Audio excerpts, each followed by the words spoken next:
Whilst the tempest is raging, the billows are tossing high. Pastor Matthew Stuckey here from Verity Baptist Church, Philippines, and I want to make a quick video talking to you about how the weather affects our churches and soul winning here in the Philippines. Now, I want to start out by congratulating Pastor Salvador Alvarez of being ordained as the pastor of Pure Words Baptist Church. I'm actually wearing a shirt from Pure Words Baptist, which is what made me think of that. So congratulations, praise the Lord for that. And I want to talk to you about how the weather affects us here in the Philippines. Now, this video is actually inspired by the typhoon that we're currently experiencing, where there is massive flooding. And I have a chart here of countries in the world, and they list 181 different countries based on their average amount of precipitation. We in the Philippines are number 18 on the list of the most precipitation, averaging 2,348 millimeters of precipitation per year. Now, obviously, depending on what part of the Philippines you're in, and depending on what time of the year that is, that can affect things. But we are definitely near the top of the list. Number one on the list is actually Colombia at 3,240 millimeters per year. Two other ones of note, one of them in the United States is 715 millimeters per year. So the Philippines, 2,348. The United States, 715 millimeters per year. Way at the bottom, by far at the very bottom, is Egypt. They are less than 1/3 of the second to last place. They're at 18 millimeters per year. Kind of explains why they would worship the Nile and be obsessed with that, because if the Nile dries up, which it did in the past when God cursed it, they were in a lot of trouble. So the United States has, where I grew up, has less than 1/3 the amount of precipitation, including rain, snow, hail. But generally, rain is the big one you would think of per year. And, you know, it's interesting because when I grew up, if we would have what we would consider a heavy rainstorm in the United States, it probably wouldn't be considered a heavy rainstorm here most of the time, because we in the Philippines deal with some pretty heavy rains at certain times where there can be flooding on the streets that is above waist high, and it is extremely dangerous to leave. And of course, that depends on where you live, if you live near a river, if you live near the water, and a lot of different factors, but it certainly does affect us here in the Philippines. And so being here for more than 5 years, we've had to make some changes, or at least I've learned some lessons of things to do and not to do as a result of the weather. When we do our missions trips, the first ever missions trip was done in April, but now we really kind of target late February to do that missions trip.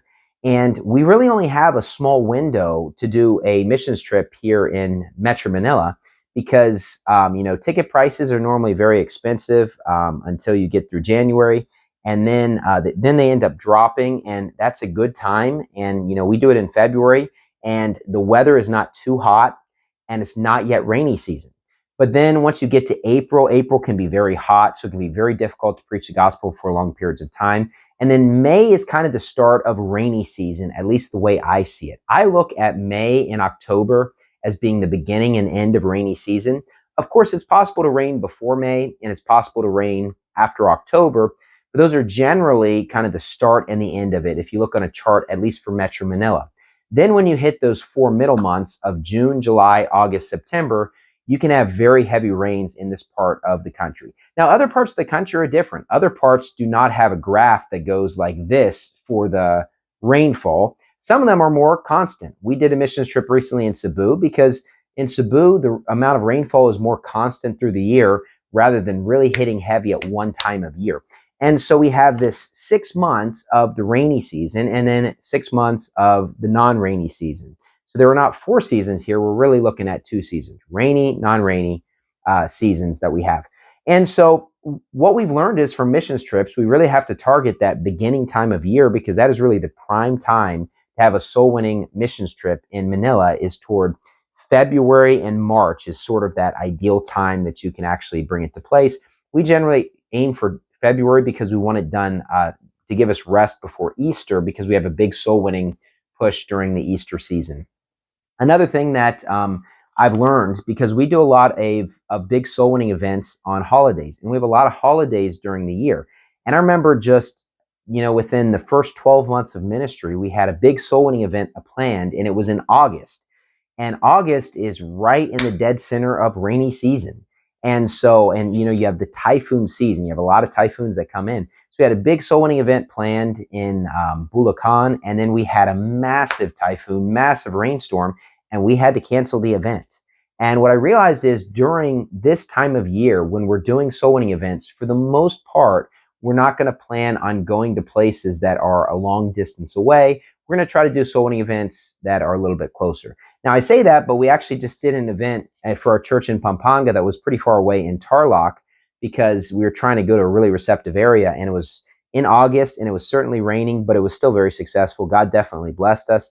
But in general, we try to avoid doing the far away events during that time of year because of the fact they could easily get rained out. And, I really have to pay attention to the weather and possibly cancel last second because you just don't know what is going to take place. And of course, not everybody has a vehicle here. So if we end up renting vehicles for an event, it can be kind of a pain because you've already rented it, and then trying to cancel last second can be a hassle. So in general, we try to do most of our soul winning a little bit more close rather than going far out, just because of the fact the weather is very unpredictable. Another thing we deal with is sometimes we have to cancel church service. And, this is obviously not our norm. But what inspired this video is the fact that we have a heavy rainstorm today. And this morning I was making the decision back and forth. Should we cancel? Should we not cancel? I made the decision to actually cancel church service here today. And, as a pastor, I can say that when you have all these decisions that you got to make, it can be very stressful. I never thought about it growing up in West Virginia during the winter season where we'd have heavy snow. And every once in a while, the pastor would cancel church. And I never really realized that actually can be a very stressful thing for the pastor because you don't want to cancel, but you want everybody to be safe. You're worried about church members being really zealous where they might be in a dangerous position and they end up coming anyway because they love God and everything. And it's a very tough position. You do your best to make the decisions.